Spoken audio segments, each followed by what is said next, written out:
Halo semuanya, pada kesempatan kali ini kami dari kelompok 3 ingin menjelaskan tentang aktuator elektrik beserta dengan jenis-jenisnya. Mari kita simak video yang satu ini. Aktuator dalam bentuk kontur gerak mengacu pada komponen yang memberikan gerak. Komponen yang diberikan daya mekanik yang mungkin dikonveksi dari sumber daya listrik, hidrolik, atau pneumatik. Aktuator elektrik merupakan aktuator yang menggunakan energi listrik untuk menciptakan gerakan atau motion. Motor DC merupakan salah satu jenis aktuator elektrik tipe elektromekanik. Solenoida termasuk aktuator elektrik tipe elektromagnetik. Jenis-jenis aktuator elektrik yang pertama yaitu solenoida. Solenoida biasa digunakan dalam berbagai macam katup kontrol elektrik, contohnya katup kontrol aliran fluida. Solenoida tersusun dari koil atau kumparan, frame dan flange yang terbuat dari bahan permeabilitas tinggi, stopper serta centering spring pada banyak kasus, dan bobin yang terbuat dari bahan non-magnetik. Prinsip kerja solenoida berdasarkan pada kecenderungan flange, ferromagnetik, dan flux magnet yang dihasilkan kumparan untuk mencari titik reluktansi minimum. Akibatnya, ketika kumparan diberi energi listrik, maka flange akan tertarik ke dalam menuju stopper. Semakin tinggi kekuatan medan magnet serta semakin baik permeabilitas magnetic medium yang memandu atau mengarahkan flux ke flange, maka akan semakin tinggi gaya yang akan dihasilkan. Selanjutnya adalah motor stepper. Motor stepper adalah sebuah konstruksi elektromekanik yang dibuat sedemikian rupa sehingga dapat bergerak dalam langkah mechanical discrete.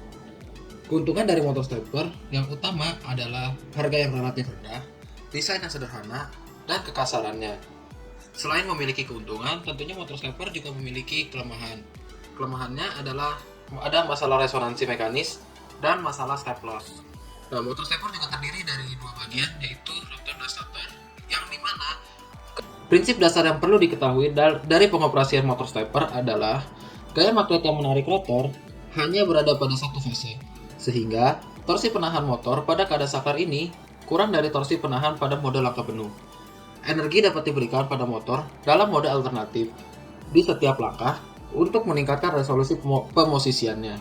Untuk motor stepper konsep sederhana ini, ukurannya adalah theta step sama dengan 360 dibagi 8. Step angle dari hybrid permanen magnet ditentukan oleh fase listrik dan jumlah gigi pada rotor menurut persamaan. Motor stepper juga memiliki 3 tipe, yaitu permanen magnet, variable reluctance, dan hybrid stepper motor. Selanjutnya saya akan membahas tentang motor servo DC. Motor servo DC dapat dibagi menjadi dua kategori umum dalam hal mekanisme pergantiannya. Yang pertama ada brush type DC motor. Brush type DC motor adalah motor DC yang memiliki sepasang sikat mekanis pada rangka motor dan membuat kontak dengan rakitan cincin komutator pada rotor untuk mengubah arus.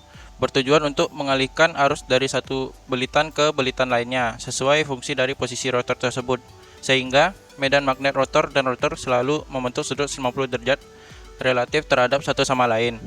Yang kedua ada brushless DC motor. Brushless DC motor adalah versi luar dalam dari brush type DC motor, di mana rotor memiliki magnet permanen dan stator memiliki belitan. Untuk mencapai fungsi yang sama dari motor brush type, medan magnet rotor dan stator harus tegak lurus satu sama lain di semua posisi rotor. Selanjutnya adalah motor sinkron. Motor sinkron adalah motor AC yang dijalankan pada kecepatan sinkron pada frekuensi tertentu, di mana rotor berputar dengan kecepatan yang sama dengan medan putar di mesin. Motor sinkron memerlukan suplai listrik DC untuk membangkitkan dayanya. Motor sinkron berputar secara sinkron dengan persamaan matematis. Selanjutnya adalah cara kerja motor sinkron. Pada motor sinkron, stator dililitkan dengan jumlah kutub yang sama yang ada pada rotor. Kemudian stator diberikan suplai listrik AC 3 fasa untuk membuat medan magnet berputar pada stator. Lalu, gulungan rotor diumpankan dengan suplai listrik DC yang memagnetisasi rotor. Selanjutnya bisa kita lihat pada gambar. Pada gambar kiri ditunjukkan bahwa medan stator berputar searah dengan jarum jam. Jika posisi medan rotor sedemikian rupa seperti gambar kiri, maka kutub stator dan kutub rotor akan saling tolak menolak dan akan terjadi torsi yang berlawan arah dengan jarum jam. Dan karena stator masih berputar secara konstan dan juga rotor berputar berlawanan dengan arah putar stator, maka posisi selanjutnya akan terjadi seperti gambar kanan. Dan kemudian kutub stator dan kutub rotor akan saling tarik menarik. Karena kutub stator dan kutub rotor saling tarik menarik, maka terjadi torsi searah dengan jarum jam. Tetapi karena hal tersebut, motor tidak dapat bekerja karena torsi balik yang sangat cepat. Jadi, rotor harus diputar dengan kecepatan yang sama dengan stator melalui gaya eksternal yang diberikan. Dan medan rotor akan tereksitasi mendekati kecepatan sinkron. Kemudian, kutub stator akan menarik kutub yang berlawanan pada rotor yang berputar dengan posisi kutub yang sama sepanjang siklus. Jadi, kutub stator dan kutub rotor yang berlawanan akan saling terkunci dan rotor akan berputar pada kecepatan yang sinkron. Selanjutnya, motor sinkron dibagi menjadi dua tipe, yaitu motor sinkron non-excited dan motor sinkron DC excited. Pada motor sinkron non-excited dapat dibagi lagi menjadi tiga, yaitu ada motor sinkron reluctance, motor sinkron hysteresis, dan motor sinkron magnet permanen. Lalu berikutnya motor induksi. Motor induksi AC telah menjadi peran penting dalam dunia industri. Motor induksi AC telah digunakan sebagai motor servo bersiul tertutup. Motor AC 3 fase lebih umum daripada motor AC 1 fase dalam aplikasi yang membutuhkan efisiensi tinggi dan daya besar. Jenis motor induksi AC multifase yang paling umum adalah motor induksi AC tipe sangkar tupai. Ada tipe yang paling umum. Lalu yang kedua ada motor induksi AC dengan rotor Britten berbeda dengan tipe sangkar tupai dalam konstruksi rotornya. Lalu yang ketiga ada motor sinkron digunakan untuk aplikasi kecepatan konstan. Komponen utama motor induksi AC adalah belitan stator dan rotor dengan konduktor. Konduktor belitan stator ditutupi dengan bahan insulasi untuk melindungi dari suhu tinggi. Lalu temperatur motor naik terutama sebagai akibat dari resistance loss. Jumlah kutub motor mengacu pada jumlah kutub elektromagnetik yang dihasilkan oleh belitan. Jumlah kutub yang umum adalah 2, 4, atau 6.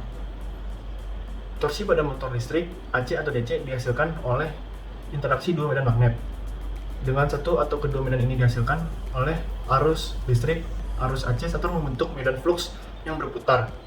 Ketika kecepatan rotor identik dengan kecepatan putaran listrik, medan stator, tidak ada tegangan induksi pada rotor. Dan karenanya torsi yang dihasilkan adalah 0. Baik, yang selanjutnya adalah slide terakhir, yaitu kesimpulan. Dapat disimpulkan dari pembahasan berikut ialah aktuator elektrik merupakan aktuator yang menggunakan listrik atau energi listrik untuk menciptakan gerakan atau motion. Solenoida merupakan aktuator gerak translasi dengan jarak gerakan yang terbatas, yang tersusun dari kumparan frame, plunger, stopper, dan bobin. Motor stepper adalah sebuah konstruksi elektromekanik yang dibuat sedemikian rupa sehingga dapat bergerak dalam langkah, dalam tanda kutip, mechanical discrete. Perbedaan antara brushless DC motor dengan brush type DC motor ada di brushless yang memiliki magnet yang permanen, sedangkan brush type tidak permanen. Motor sinkron adalah motor AC yang dijalankan pada kecepatan sinkron, di mana rotor berputar dengan kecepatan yang sama dengan medan magnet pada stator. Komponen utama motor induksi AC adalah belitan stator atau fase tunggal atau 3 fase, dan rotor dengan konduktor. Sekian penjelasan dari kami, dari kelompok 3. Jika ada salah dan kurangnya, mohon dimaafkan. Terima kasih telah menonton.